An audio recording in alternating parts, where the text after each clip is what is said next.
Plasma injection ఎవరికి గుజ్జు injection అనేది కొంతమంది అడుగుతుంటారు. యూజువల్లీ ఇవి 2 స్టేజ్ 2 స్టేజ్ 3 వాళ్ళకి ఇవ్వచ్చండి.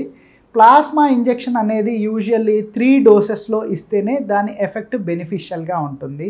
అదే విస్కో ఇంజెక్షన్ అనుకోండి, సింగిల్ డోసు సరిపోతుంది. సింగిల్ డోస్ అంటే 6 ml డోస్ ఉంటుంది.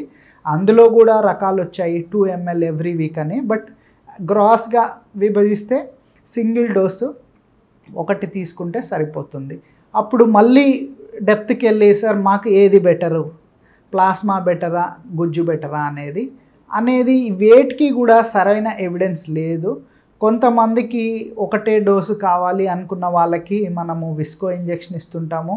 లేదు కొద్దిగా ఎర్లీ స్టేజెస్ 2-3 మధ్యలో ఉన్న వాళ్ళు, కొద్దిగా రీజనరేటివ్ పొటెన్షియల్ కావాలి అనుకున్న వాళ్ళకి 3 డోసులైనా పర్వాలేదు అన్న వాళ్ళకి మనము ప్లాస్మా ఇంజెక్షన్ ఇస్తుంటాము.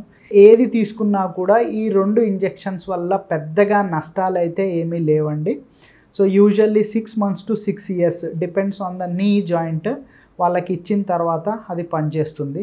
సో గుజ్జు ఇంజెక్షన్ కానీ ప్లాస్మా ఇంజెక్షన్ కానీ స్టేజ్ 2 స్టేజ్ 3 ఉన్న వాళ్ళకి ఐడియల్గా తీసుకోవచ్చు. But these injections are not replacement for replacements.